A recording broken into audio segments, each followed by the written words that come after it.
राज को प्रणाम हो। माते, आप? क्या हुआ माते? मैं तो सदा सदा के लिए आपका पुत्र ही रहूंगा। हाँ, परंतु कुछ ही दिवस में तुम महाराजा बनने वाले हो। क्या? क्या हुआ माते? आप ऐसे क्यों कह रही हैं? क्या पिताश्री अपने महाराज पद से विमुख हो गए हैं? नहीं मेरे लाल, किंतु तुम 11 वर्ष के हो गए हो। मैं समझा नहीं। हनुमान, तुम अब 11 वर्ष के हो गए हो, इसलिए अब तुम्हारा राज्याभिषेक होगा और तुम एक दिवस के कार्यकारी राजा भी बनोगे। अच्छा। हाँ। तो एक दिवस के राजा जी, आप अपनी प्रजा के लिए क्या क्या करेंगे? मैं वही करूंगा जो प्रजा के हित में हो, बिल्कुल मेरे प्रभु श्री राम की तरह। एक विचार मस्तक में आया है हनुमान। कहिए माते। क्यों ना हम तुम्हारे राज्याभिषेक के दिवस पर हम श्री राम को भी न्योता दें? हाँ हाँ माते, ये बहुत ही उत्तम विचार है। ठीक है, तो मैं तुम्हारे पिताश्री से कहकर श्री राम के परिवार को राज्याभिषेक में आने का न्योता भेजती हूँ। नहीं नहीं माते, दूध को भेजना ठीक नहीं रहेगा। मैं स्वयं ही न्योता देने चला जाता हूँ, क्योंकि वहाँ सब लोग मुझे जानते भी हैं और इस बहाने मुझे मेरे प्रभु के दर्शन भी हो जाएंगे। तो कब जाने का विचार है? आज्ञा दीजिए। इतनी रात्रि को सबको वहाँ परेशान करोगे? अच्छा ठीक है, जाओ, किंतु शीघ्र आना। जी माते।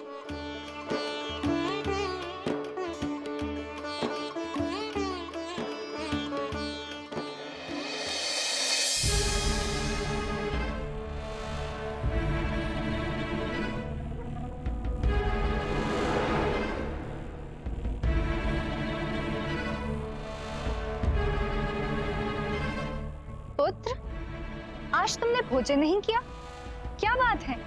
ये सत्य है कि मैंने भोजन नहीं किया, लेकिन मेरा एक प्रश्न है माँ। पूछो पुत्र। माँ, इस पिता हमारे साथ क्यों नहीं रहना चाहते?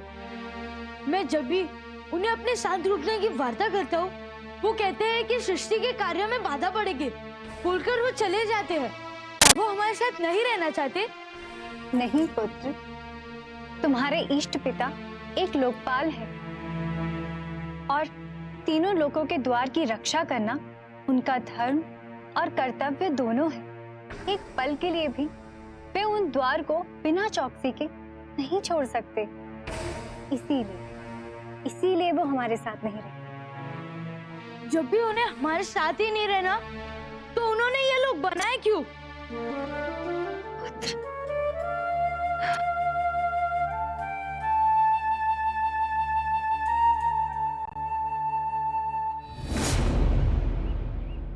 प्रणाम प्रहरी जी। प्रणाम हनुमान। हनुमान, बिना कोई संदेश अनायास आप? बस कार्य ही ऐसा था कि मैं स्वयं को रोक ना सका। मुझे प्रभु से भेंट करनी है। किंतु श्री राम लला से आपकी भेंट भोर में ही हो सकेगी। किंतु मैं तब तक प्रतीक्षा नहीं कर सकता। मैं क्षमा चाहता हूँ हनुमान, किंतु आपके आने का कोई पूर्व संदेश भी नहीं था, इसलिए द्वारपाल ने द्वार अंदर से बंद कर दिए। मैं आपकी कोई सहायता नहीं कर पाऊंगा। तो क्या मैं यहाँ बैठकर प्रभु का ध्यान कर सकता हूँ? अवश्य हनुमान।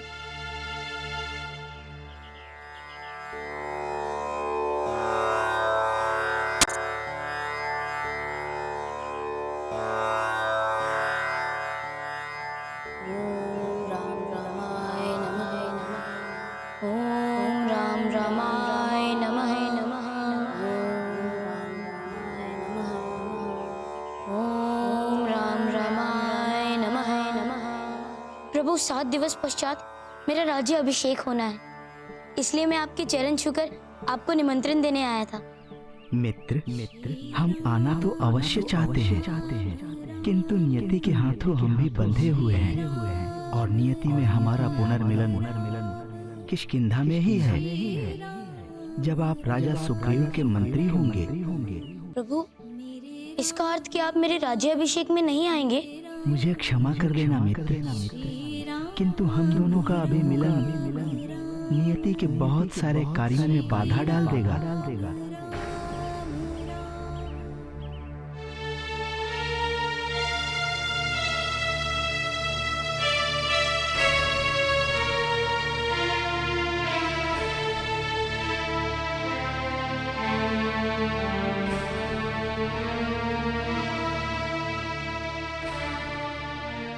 श्री राम।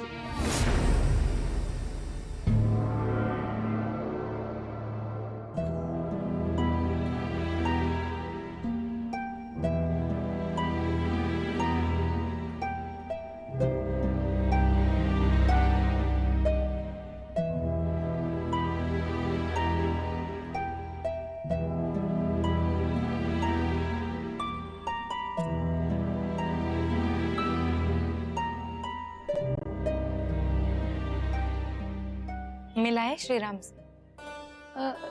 हाँ माते, मुझे बहुत मजा आया।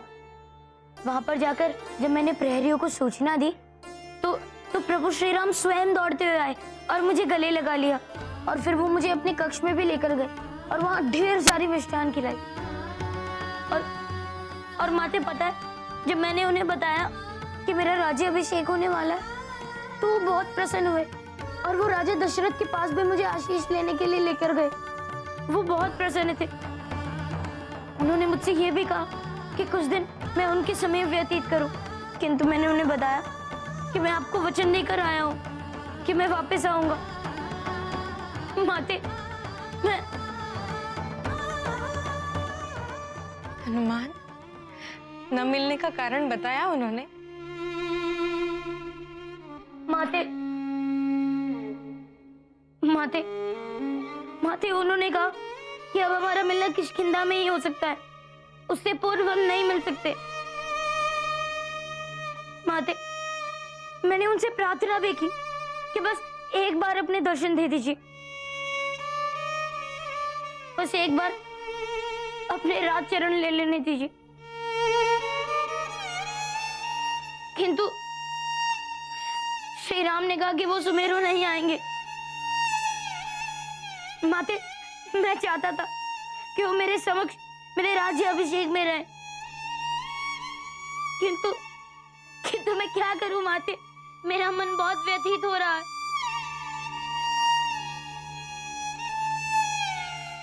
वीर पुत्र रोते नहीं हैं। यदि श्री राम ने तुम्हें मिलने से मना कर दिया है तो इसका अवश्य कोई ना कोई कारण होगा हनुमान।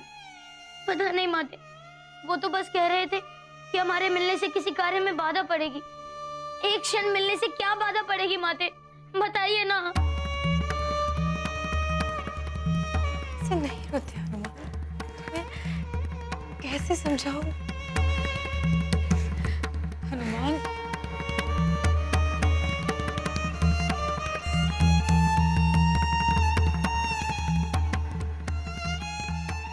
सखा हनुमान,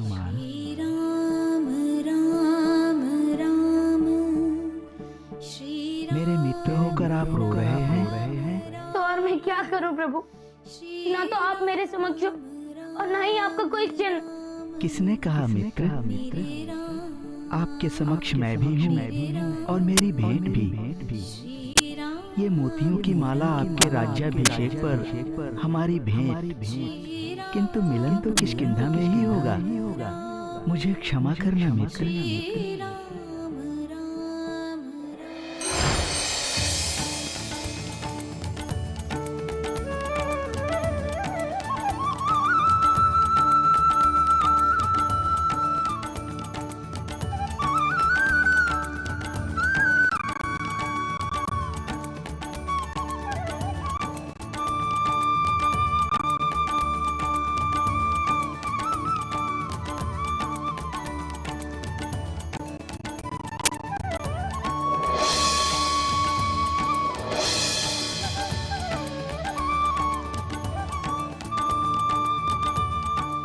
माँ, ये देखिए, प्रभु ने मेरे लिए माला भेजी।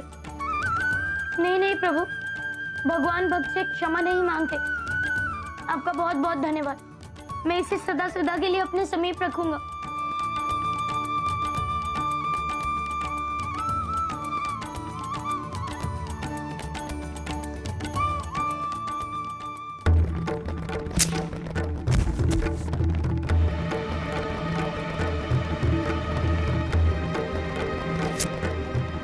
मुझे क्षमा कर दीजिए राजकुमार, मुझे मत मारिए, मुझे छोड़ दीजिए, मत मारिए मुझे।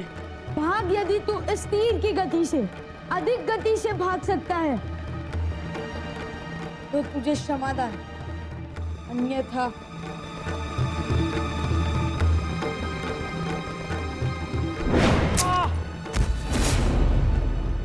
अरे रे रे, इस सैनिक को किसने मार डाला?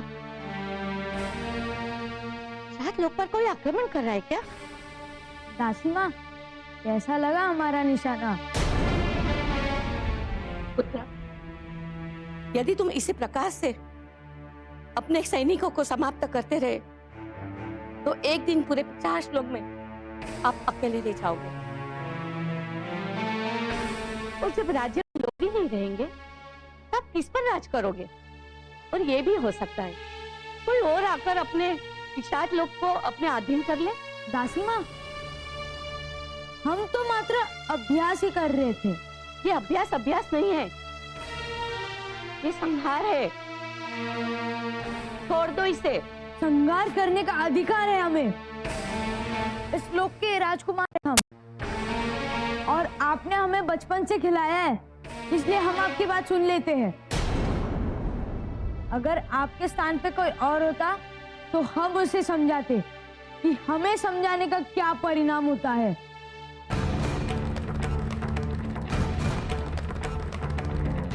ना जाने इस बालक को कब समझ आएगी।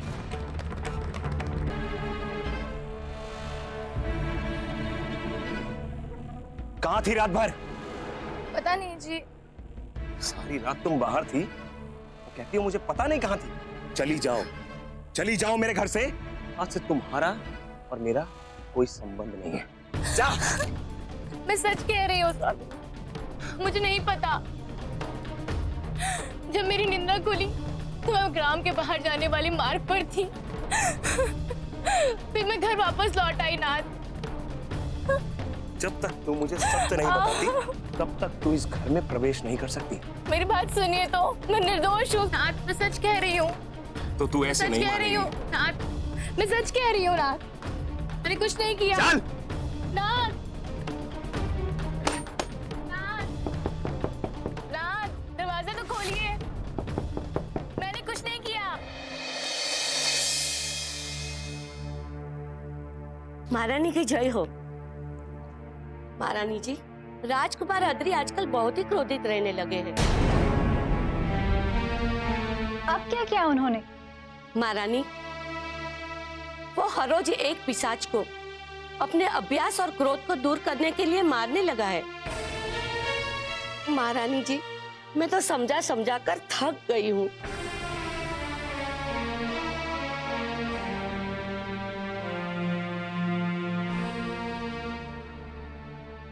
समझाया तो हमने भी बहुत, पर पता नहीं, अद्री आजकल आधे क्रोध में दिखाई देते हैं। उनके पिता ही उन्हें रोक सकते हैं, वे किसी की नहीं सुनते। किंतु ऐसा कब तक चलेगा महारानी? यदि ऐसा ही होता रहा तो एक दिवस सभी पिशाच समाप्त हो जाएंगे महारानी।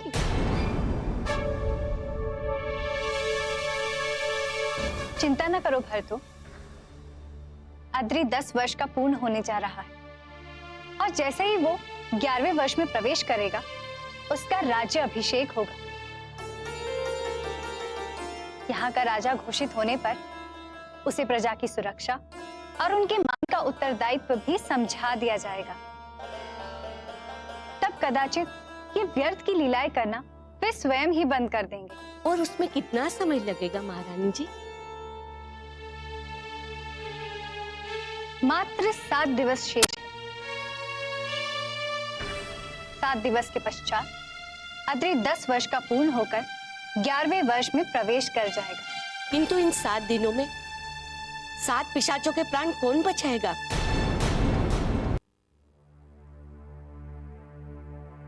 मात्र 7 दिवस शेष है। 7 दिवस के पश्चात अद्री 10 वर्ष का पूर्ण होकर 11वें वर्ष में प्रवेश कर जाएगा। किंतु इन 7 दिनों में 7 पिशाचों के प्राण कौन बचाएगा?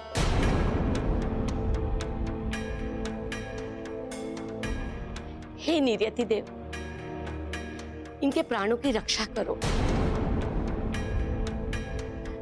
महारानी जी, मैं आपके लिए भोजन लगा रही हूँ, आइए, आप भोजन कर लीजिए। ठीक है, मैं आती हूँ। जी।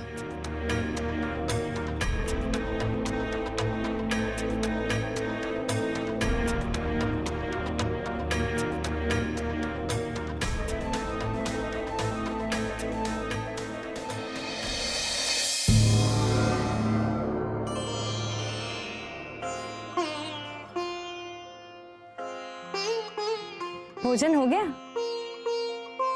अच्छा, भोजन के उपरांत एक कार्य करना। वो जो महल की सीमा है ना, उसके ऊपर रक्त चंदन के पुष्प सजा देना और पूरे मार्ग में चमेली के पुष्प सजा देना। जी महारानी। अच्छा, हनुमान को बूंदी अति प्रिय है ना? हनुमान के राज्याभिषेक के उपलक्ष्य में पूरे राज्य में बूंदी बांटने हेतु रसोई में बूंदी बनाने के लिए भी बोल देना, ठीक है? अब जा। अच्छा सुनो, हनुमान के लिए वो नवीन पोशाक बनवाने के लिए दी थी ना, जरा देखना वो तैयार हुई या नहीं। पहले क्या करूं महारानी? रसोई में बोलूं, पुष्प वाले को कहूं या पोशाक वाले को? पुष्प सजा ले। नहीं नहीं, पहले पोशाक वाले से ही ज्ञात कर ले, क्योंकि बूंदी तो 7 दिवस बाद ही बनेगी ना। किंतु पोशाक तो हनुमान अभी धारण करके देखेंगे और देखेंगे कि ये सही प्रकार से बनी है या नहीं, और यदि नहीं बनी होगी तो फिर से उसको ठीक से बनवाने के लिए समय भी तो चाहिए होगा। जा जल्दी कर। जी महारानी। पवनदेव आप। प्रणाम पवनदेव। आप कब पधारे? जब आप दासी को भोजन के उपरांत के सारे आदेश दे रही थी। मुझे क्षमा कीजिएगा पवनदेव,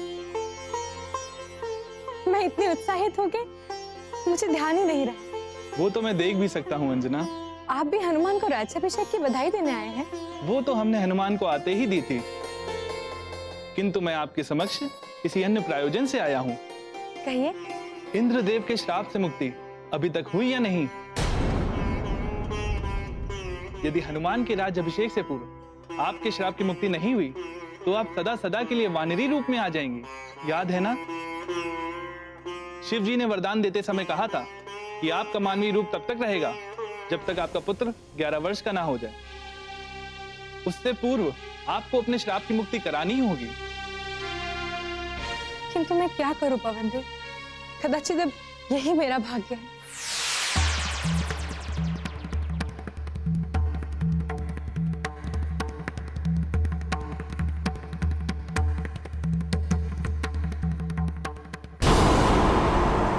ओम ह्रूम ह्रूम।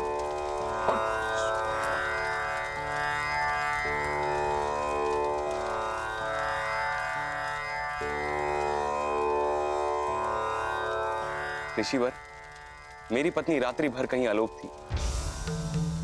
आप कृपा करके मुझे ये बताएं कि वो कहाँ थी।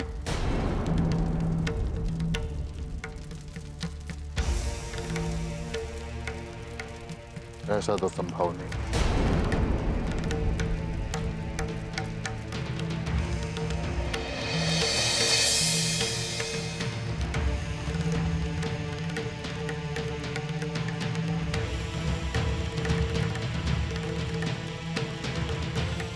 तेरी पत्नी स्वप्न विचरण कर रही थी हसमुख।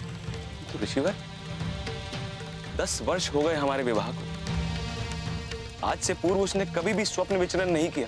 तुम्हें यदि अपनी संतान चाहिए तो अपनी पत्नी पर विश्वास करना होगा, अन्यथा तुम्हारा वंश चलाने वाला जो तुम्हारी पत्नी की कोख में आने को तैयार है वो कभी नहीं आ सकेगा। तो ऋषिवर, मैंने तो क्रोधवश उसे घर से निकाल दिया। ये क्या क्या मूर्ख! मेरा सारा प्रयोग विफल कर दिया, अर्थात मेरे द्वारा किया गया सारा प्रबंध विफल हो सकता है। जाओ और जाकर अपनी पत्नी को सम्मान सहित वापस लेकर आओ। जी ऋषिवर। हाँ।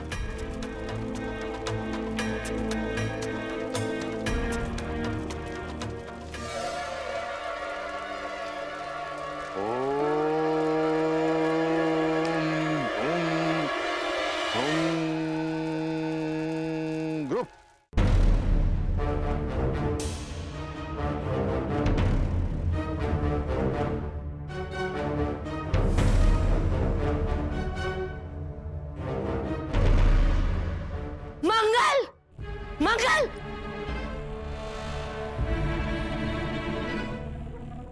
क्या हुआ माते? आप इतनी उत्तेजित क्यों? सांस ले लीजिए, सांस ले लीजिए। कहीं सांस चढ़ गई तो?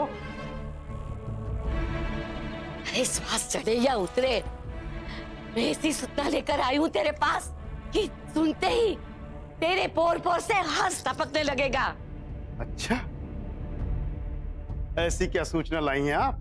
मात्र 7 दिवस और बचे हैं सेवा काल के। माते, ये सूचना हर्ष देने वाली नहीं है, चिंतित करने वाली है। क्या सूचना लाई? क्या हमें अदृश्य लोक से निकाल रहा है? अरे मूर्ख, तेरा नाम मंगल नहीं अमंगल होना चाहिए था।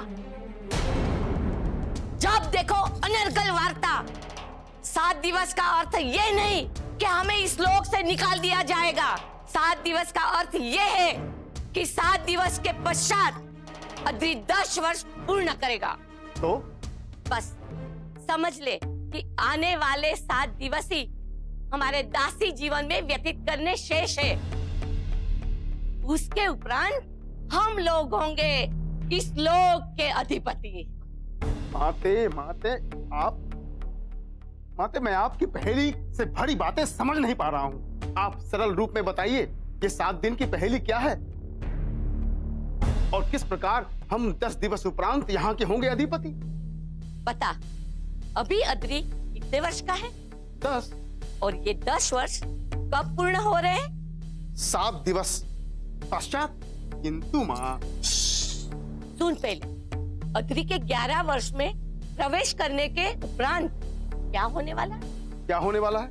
7 दिवस के पश्चात अद्री के ऊपर से नियति जी का शक्ति संरक्षण समाप्त हो जाएगा। समझा? समझ गया माते, समझ गया। तो ये है वो 7 दिवस की पहेली।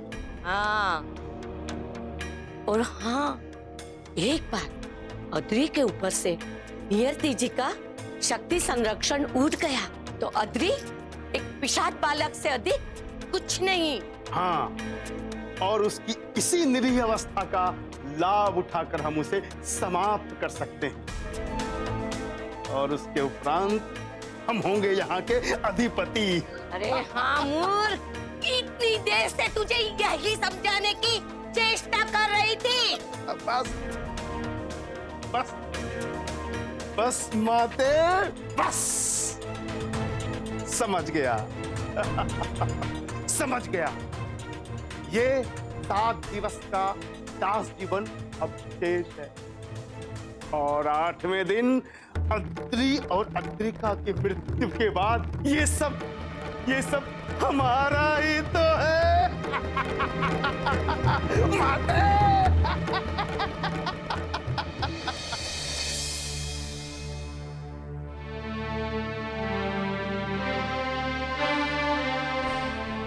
मैं माता को ही बता देता हूँ कि पवन देव ने मुझे भेंट दी है।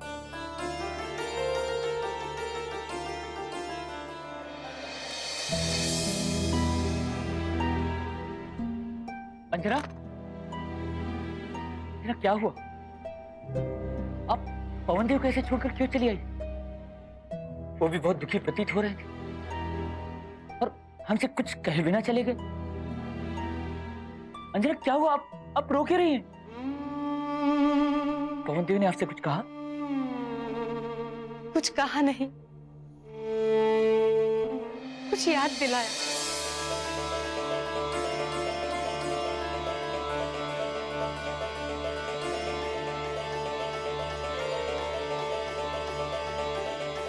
अंजना, ये टीस तो सदा सदा से हमारे हृदय पर एक चुभन की तरह है, किंतु आप जानती हैं कि हम कुछ भी नहीं कर सकते। इसीलिए कदाचित अब हम स्थायी रूप से वानजी बन जाएंगे और हर कोई हमारा मजाक उड़ाएगा। अंजना, मुझे क्षमा कर दो। कदाचित ये सब कुछ हमारे कारण हो रहा है, पर हमारी दुविधा देखो, हम कुछ भी नहीं कर सकते, ना ही हनुमान को बताया जा सकता। हे प्रभु, कैसी दुविधा में डाल दिया है आपने हमें। एक और तो हमारे पुत्र का राज्य अभिषेक है, और दूसरी ओर हमारी पत्नी का ये दुख।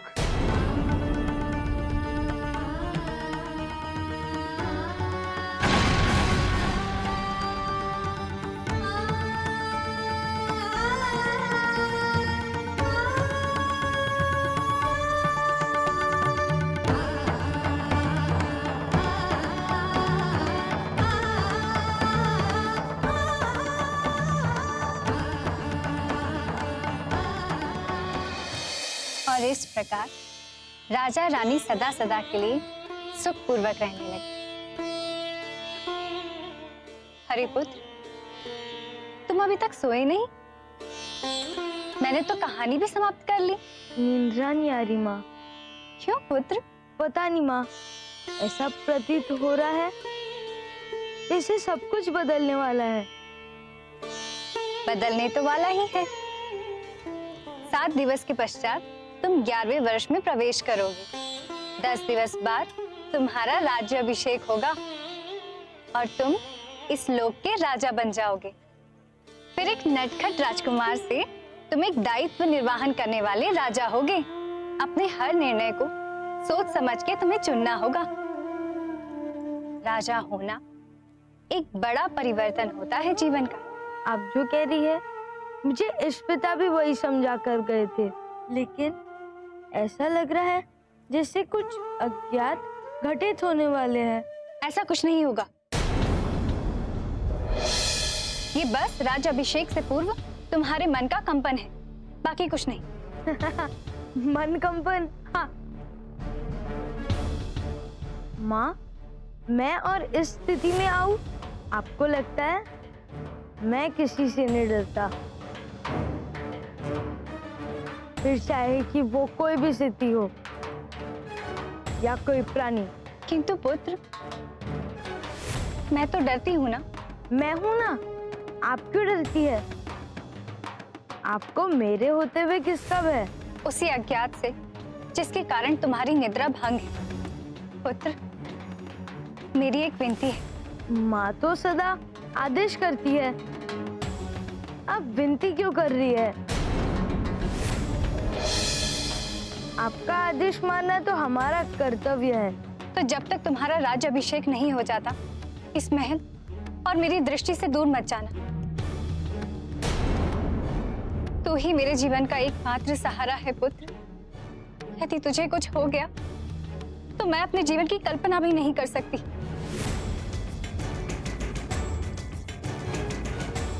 आपको हानि पहुंचाने वाले या दुख पहुंचाने वाले को मैं समाप्त कर दूंगा। फिर चाहे कि वो कोई जीव हो या कोई विचार। आप निश्चिंत रहे माते, मैं न केवल अपनी अपितु आपकी रक्षा करने में सक्षम हूँ।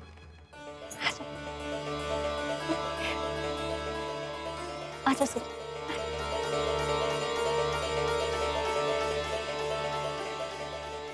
बस बेटा, अपने मन में यही आग जला कर रख। आगे चलकर तेरे परिवार को जलाने ही काम आएगी।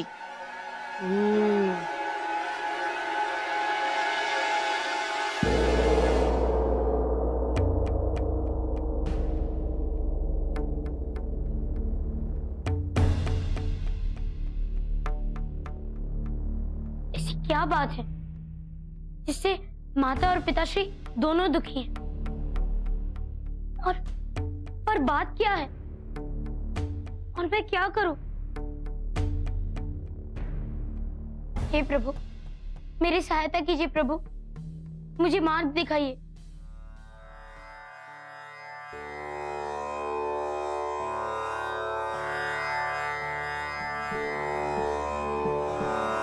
श्री राम राम राम, श्री राम राम राम, श्री राम राम।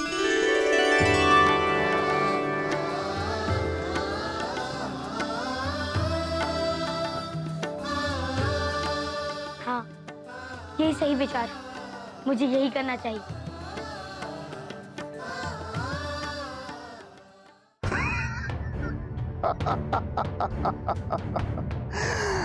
आनंद, आनंद, आनंदकारी सूचना दी है माते ने।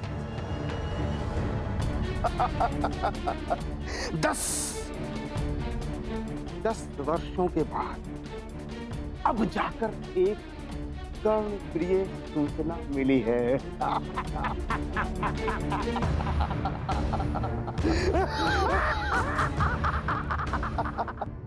10 वर्षों के बाद अब जाकर एक कर्णप्रिय सूचना मिली है।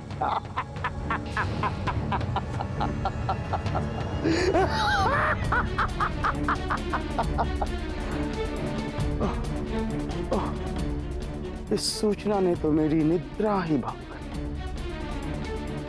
निद्रा ही भंग कर दी है।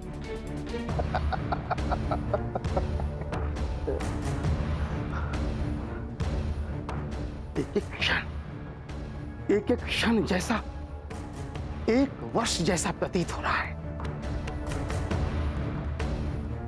ये 7 दिन जैसे 7 वर्षों जैसा लग रहा है।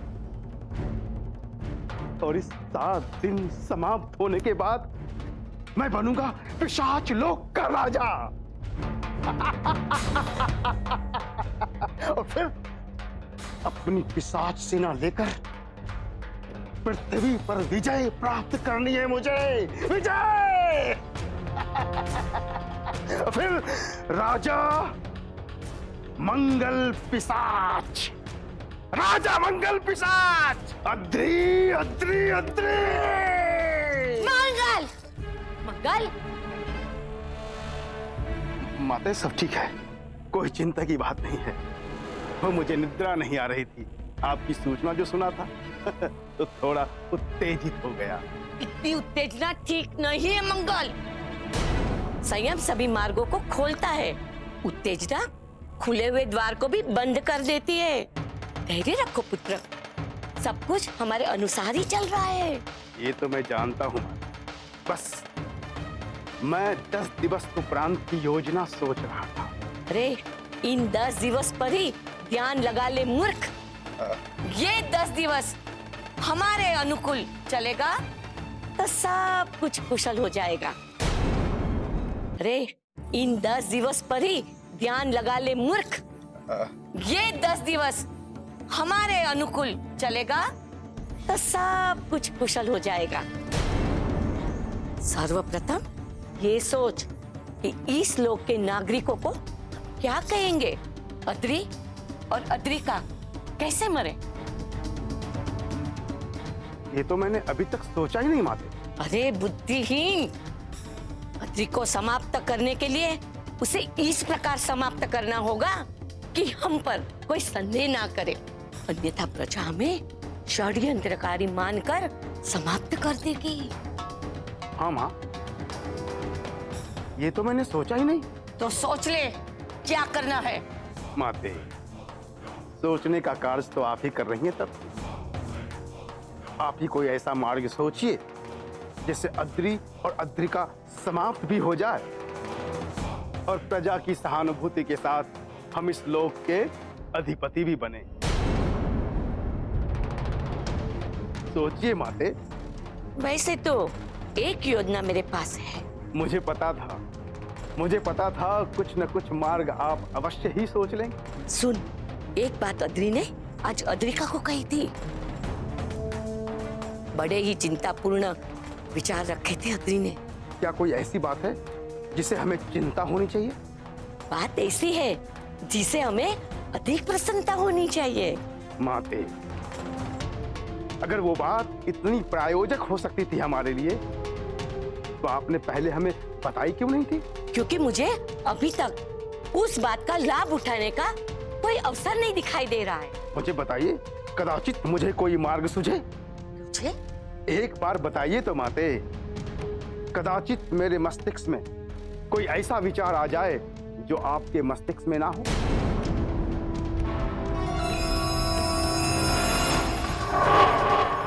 अत्रि बोल रहा था उसकी माता को दुख पहुंचाने या कष्ट देने वाले किसी भी जीव या विचार तक को नष्ट कर देगा। ये प्रसन्न होने की बातें नहीं है माँ, है होने की बातें। अत्रि क्या बातें कर रहा है आपको पता भी है? अरे मूर्ख, तू नहीं जानता कि अत्रि की इस बात से न केवल पिशाच लोक का राज्य हमारे हाथ आएगा, अपितु पृथ्वी भी हमारे अधीन होगी। किंतु कैसे माँ? मुझे तो इस बात से कोई लाभ होता प्रतीत नहीं हो रहा है। होगा पुत्र, अवश्य होगा। ओह, तो आप ही बता दीजिए कैसे? मुझे विचार करने तत्पश्चात तू देखना कि मैं क्या करती हूँ। आप विचार कीजिए माते, किंतु मैं अपनी निद्रा का क्या करूं? पृथ्वी के बाद मन के सपने देख, निद्रा तुझे स्वयं ही आ जाएगी।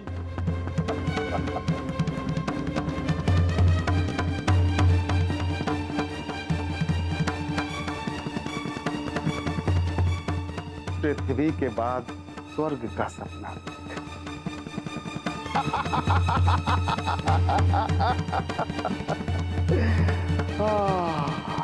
स्वर्ग,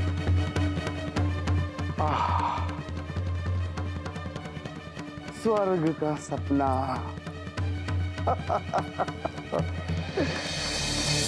देवराज, देवराज,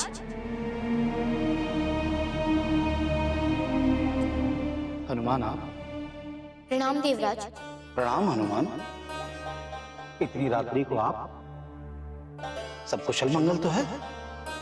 देवराज, सब कुछ कुशल है, किंतु मंगल नहीं है देवराज।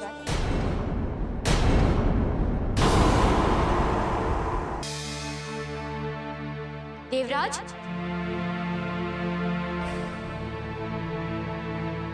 हनुमान आप? प्रणाम देवराज। प्रणाम हनुमान। इतनी रात्रि को आप? सब कुशल मंगल तो है? देवराज, सब कुछ कुशल है, किंतु मंगल नहीं है देवराज।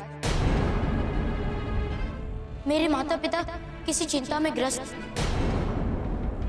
और उनकी वार्ता से मुझे इतना तो ज्ञात हो गया है कि उनकी चिंता आपसे संबंधित है, और मुझे क्षमा कीजिएगा, मैं इस प्रकार मध्य रात्रि में आकर आपको दिख कर रहा हूं, किंतु मुझे अति व्यग्रता हो रही थी,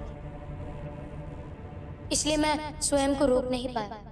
कोई बात नहीं हनुमान, कहो क्या समस्या है और वो हमसे कैसे संबंध रखती है? वो प्रश्न मेरी माता के विषय में है देवराज। हाँ हाँ पूछिए ना, क्या पूछना चाहते हैं आप? देवराज, क्या आपके द्वारा मेरी माता को कभी कोई श्राप दिया गया था? देवराज, आप शांत क्यों हैं? बताइए ना। ये बात इस जन्म की नहीं है हनुमान, तुम्हारी माता के पूर्व जन्म की बात है। हमसे एक भूल हो गई थी जिसका मैं पश्चाताप कर रहा हूं। पूर्व जन्म में? हाँ हनुमान,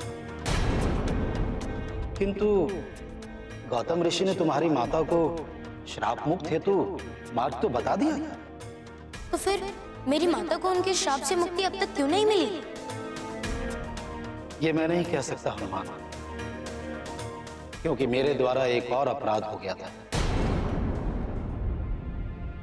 मदिरा के अधीन होकर मैंने गौतम ऋषि की पत्नी के साथ व्यभिचार, इसलिए उन्होंने मेरा उनके आश्रम में हो रही किसी भी घटना से प्रतिबंध लगा था। अब ना मैं उनके आश्रम में जा सकता हूं और ना वहां होने वाली किसी वार्ता को सुन सकता हूं, किंतु मुझे ज्ञात है कि उन्होंने तुम्हारी माता को श्राप मुक्त हेतु पूर्णमासी के दिन गोदावरी में स्नान करने के लिए कहा था। तो फिर मेरी माता ने अभी तक गोदावरी में स्नान करके अपनी श्राप मुक्ति क्यों नहीं कर ली? वो मैं नहीं जानता हनुमान, क्षमा कर। तो फिर यदि मेरी माता श्राप मुक्त हो गई तो क्या आपको ज्ञात हो जाएगा कि उनका श्राप समाप्त हो गया? हाँ हनुमान। तो मेरा आपसे एक निवेदन है देवराज, कि मैं किसी भी प्रकार अपनी माता को गोदावरी में स्नान करने के लिए मना लूंगा, और उनके स्नान करने के उपरांत आप कृपया हमें वहां दर्शन दीजिएगा और मेरी माता को श्राप मुक्त कर दीजिएगा। अवश्य हनुमान। धन्यवाद देवराज, और मैं फिर से क्षमा चाहता हूँ कि मैं इस प्रकार मध्य रात्रि में आकर आपकी निद्रा भंग कर दूं। नहीं नहीं हनुमान, कोई बात नहीं। मुझे आज्ञा दीजिए। प्रणाम देवराज। प्रणाम।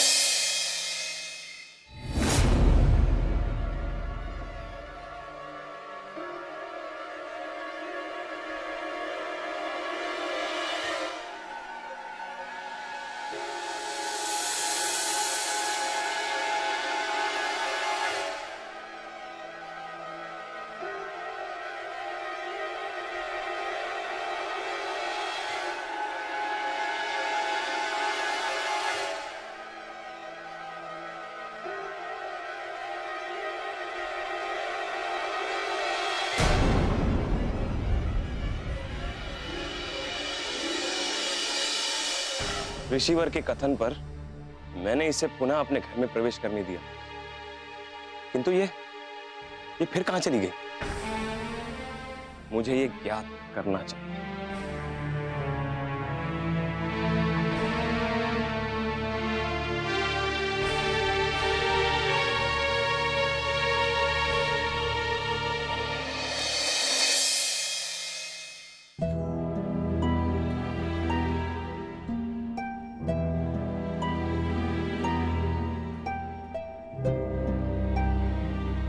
माँ तो 2 दिवस उपरांत ही है। मुझे अपना राज्याभिषेक छोड़कर प्रथम माता को श्राप मुक्त कर देना चाहिए, क्योंकि राज्याभिषेक तो बाद में भी होता रहेगा। किंतु यदि समय पर माता की श्राप मुक्ति नहीं हुई तो पता नहीं उन पर उसका क्या प्रभाव पड़ेगा। मैं भोर में जाकर माता से वार्ता करता हूँ, और यदि वो नहीं मानी तो मैं अपना राज्याभिषेक स्थगित कर दूंगा। हाँ।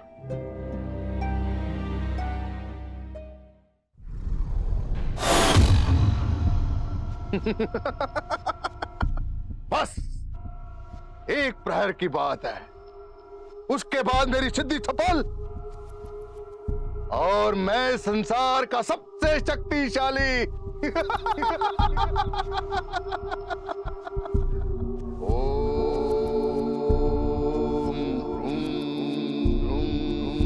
What what what.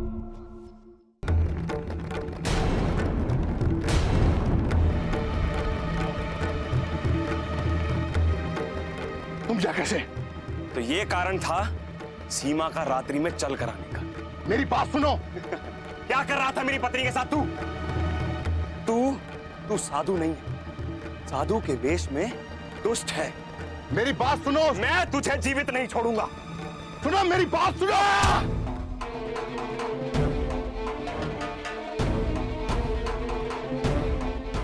मैं कह रहा हूं मेरी बात सुनो। मुझे कुछ सुनना नहीं, आज तेरा अंत निश्चित है।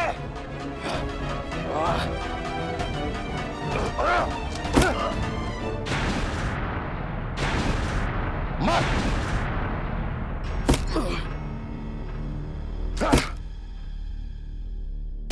मर मूर्ख, तूने मुझे सिद्धि करने से रोका। काल तेरे सर पर मंडरा रहा था।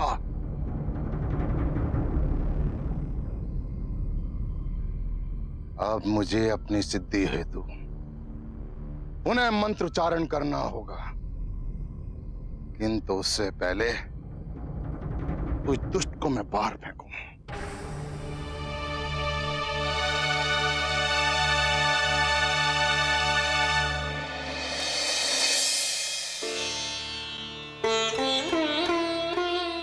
हनुमान, चलो शिव जी की आराधना का समय हो गया है। माते, क्या मैं राज्याभिषेक से पूर्व आपसे कुछ मांग सकता हूँ? मांगो पुत्र, जो मांगना चाहते हो मांगो। मैं चाहता हूँ कि आप मेरे साथ गोदावरी के तट तक चलें। क्या? हाँ माते।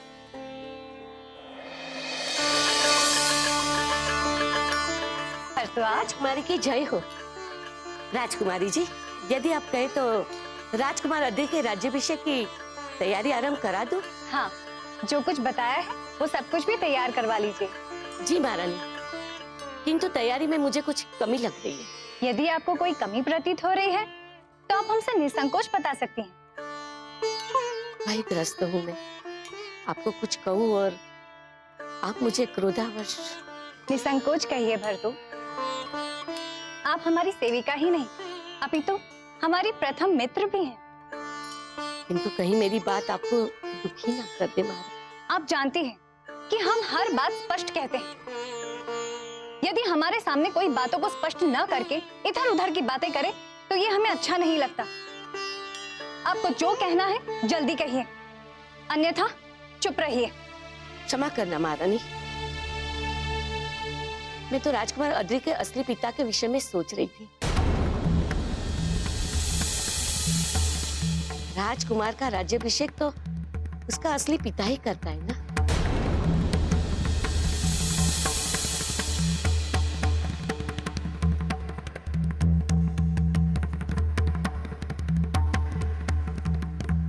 महारानी जी, मैंने कुछ अनुचित बात तो नहीं कही दी ना?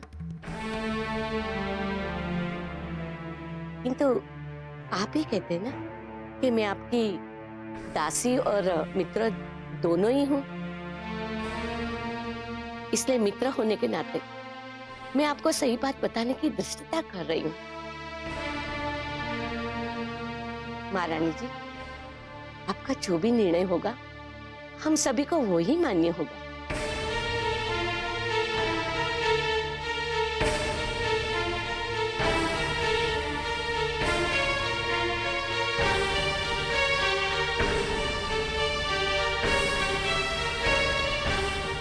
महारानी जी, आप कहो तो अद्रि के पिता को न्योता भिजवा दो? नहीं नहीं, रहने दो, उन्हें नहीं बुलाना है। तो महारानी जी, राज्याभिषेक? मैंने कहा ना कि उन्हें नहीं बुलाना है और आप जाओ यहाँ से। जी जी महारानी।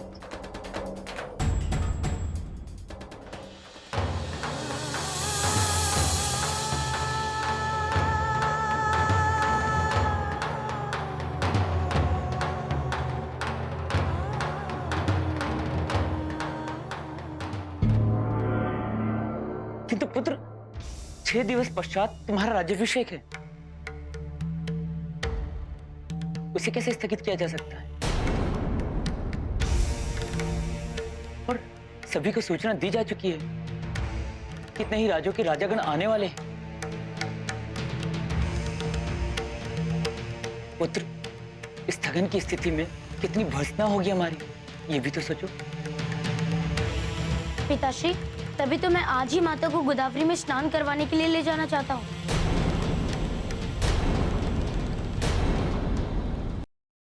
पुत्र, स्थगन की स्थिति में कितनी भर्त्सना होगी हमारी, ये भी तो सोचो।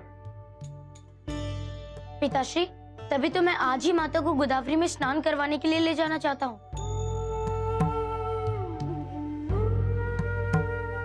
अंजना, जब हनुमान को आपके श्राप के बारे में पता चली गया है तो आप जाओ। आप नहीं आएंगे? नहीं अंजना, यहाँ पर बहुत सारी तैयारियां बची हैं, मैं वो पूर्ण करवाता हूँ। तुम दोनों जाकर आ जाओ। नहीं पिताश्री, आप भी चलिए, एक दिवस की ही तो बात है। किंतु पुत्र, यहाँ पर मंत्री जी है ना, और भी तो कितने सारे लोग हैं, एक दिवस से कुछ नहीं होता। चलिए ना पिताश्री। ठीक है पुत्र, मैं मंत्री जी को कार्यकारी निर्णय लेने के लिए कह देता हूँ। हम आज ही गोदावरी नदी चलते हैं। मंगल, मंगल।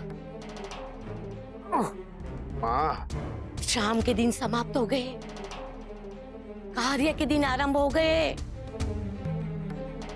यदि ये 6 दिन हमारे अनुसार निकल गए तो जीवन भर विश्राम कर लेना। अभी उठ। कहिए ना, क्या हुआ? कल रात्रि मैंने तुझे कहा था ना, अद्री ने जो बात कही थी मैं उसे अपने लाभ के लिए कैसे प्रयोग में लाऊं ये सोच रही। हाँ, तो कुछ सोचा क्या? सोचा भी और उपाय भी मिल गया। क्या उपाय? कैसा उपाय? अब सही अवसर है।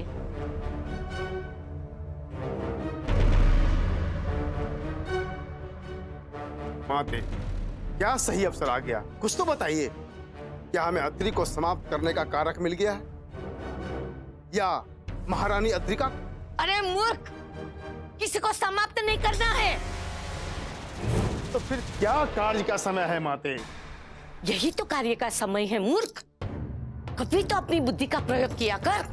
देखिए माते, बल का प्रयोग मेरा क्षेत्र और बुद्धि प्रयोग आपका। यदि आप मुझे सरल तरीके से बता सकती हैं तो बता दीजिए, अन्यथा मुझे विश्राम करने दीजिए। सुन, मुझे अद्री और अद्रिका को समाप्त करने का मार्ग मिल गया है। देखिए माते, बल का प्रयोग मेरा क्षेत्र और बुद्धि प्रयोग आपका।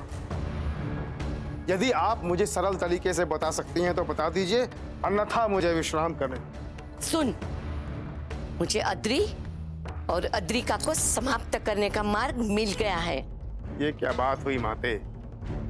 अभी तो आप कह रहे थे कि अद्री के कल की रातों से आपको कोई उपाय मिला है और अब हमें अद्री और अद्रिका को समाप्त नहीं करना है। अब आप फिर पहेलियां बुझाने लगी। अरे सब कुछ स्पष्ट है जल की तरह, किंतु तेरी बुद्धि निम्न स्तर की है तो मैं क्या कर सकती हूँ। मैं ये कहना चाहती थी कि मुझे अद्री की बात से ही एक उपाय मिल गया है और उस उपाय द्वारा अद्री स्वयं ही समाप्त हो जाएगा। हम पर तो कोई आँच नहीं आएगी, किंतु अद्री के दुख में घुलती अद्रिका उसको समाप्त करने वाले को समाप्त करने का आदेश देगी और इस प्रकार हम पृथ्वी पर भी आक्रमण कर देंगे। जब सारी सेना पृथ्वी पर होगी तब यहाँ अद्रिका एकाकी,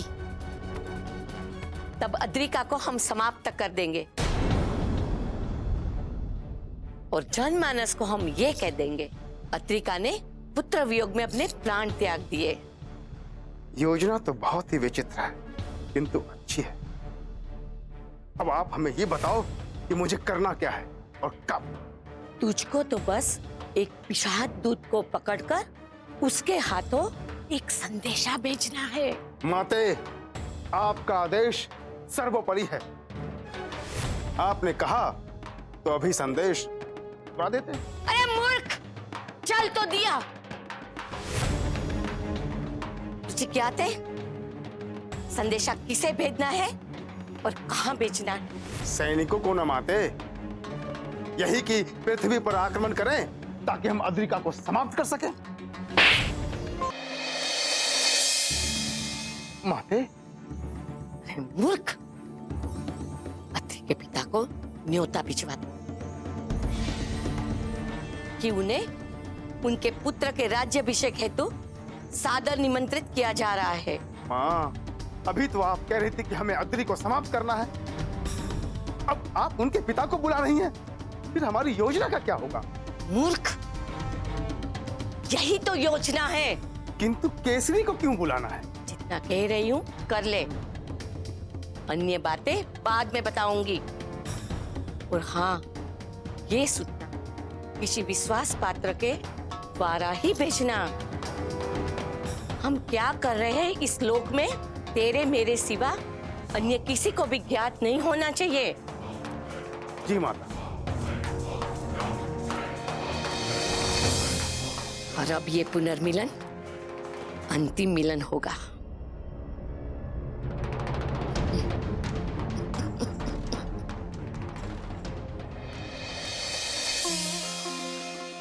माते, लीजिए, हम आ गए।